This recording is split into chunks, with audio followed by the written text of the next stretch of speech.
12/22/22, 3 days until Christmas. Thanks for watching the Calvary briefing. At the end of every year, many blogs come out with their favorite books of 2022. One of the books that's making a lot of the lists is a book entitled Seasons of Sorrow, written by Tim Challies. Challies is a favorite blogger and author of mine. A few years ago, his 21-year-old son, Nick, dropped dead at a Christian college, and they still have not discovered the cause of his death.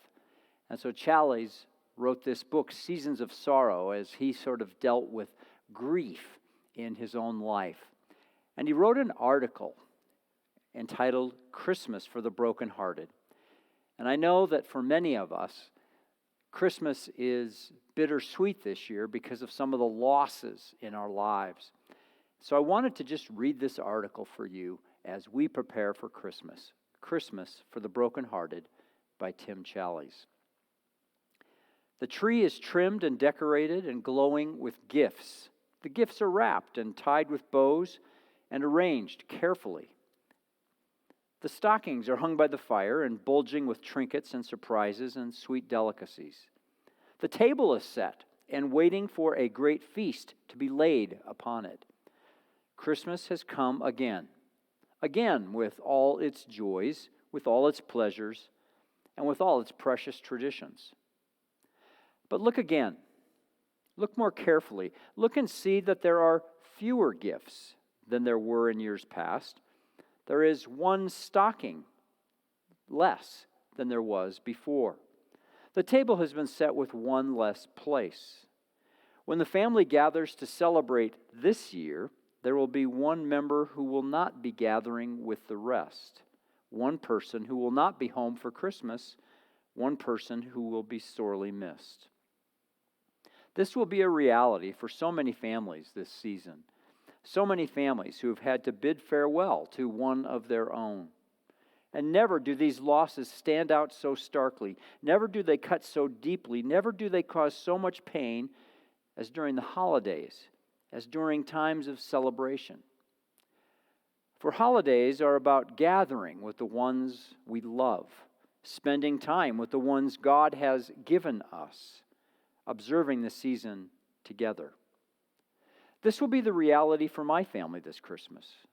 For just a couple of years ago, the Lord saw fit to call one of us to himself.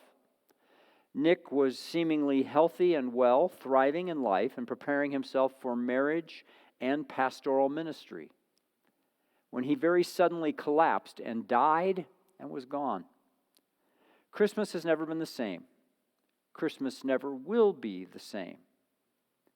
Never can be the same. For our little fellowship has been shattered. Our little family has suffered a grievous loss. Our little home circle has been broken. My mind sometimes drifts back to the evening we learned the news that broke our hearts and changed our lives. My mind sometimes drifts back to the thought that flashed through in that moment when my entire world was rocked. God knows what it is to have a son. And God knows what it is to lose a son. And this thought reminds me today that even though Christmas is the day when the pain of my loss is particularly sharp, it is also the day when my hope is particularly strong. For without Christmas, I would be despondent. But because of Christmas, I have the greatest of all hopes. The wonder of the Christian faith, the miracle that we celebrate every Christmas, is that God became man. The Son of God who existed from all eternity, the God who had been present at the creation of the world, the God who holds all things together by the word of his power, took on flesh and was born as a weak, helpless, crying baby.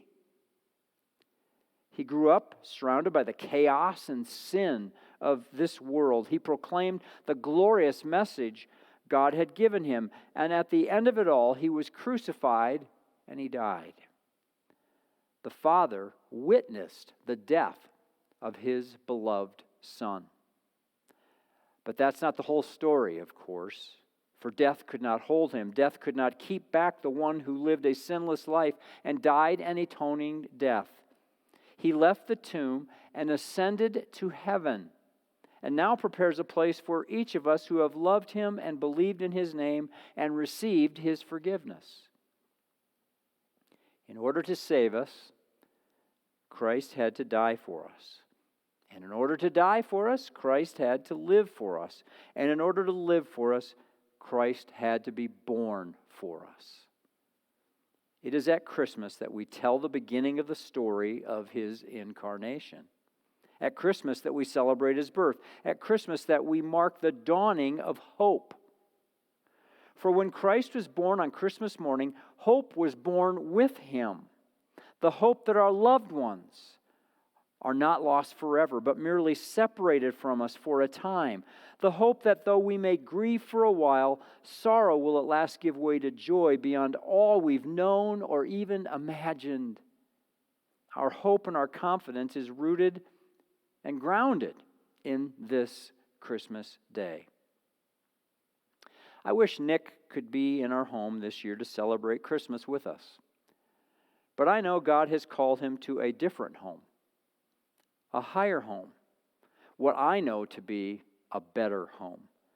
And if Nick is experiencing nothing but happiness, as I truly believe he is, why would I spend the day in nothing but sadness?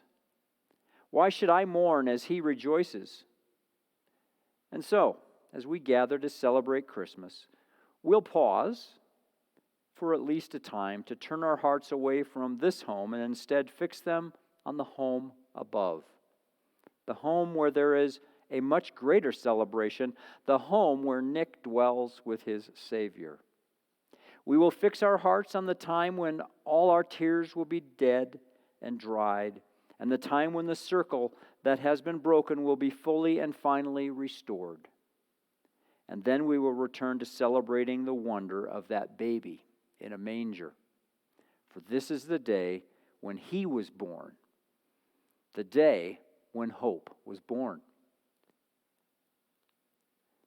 Jesus is our hope, and I pray you have a blessed Christmas.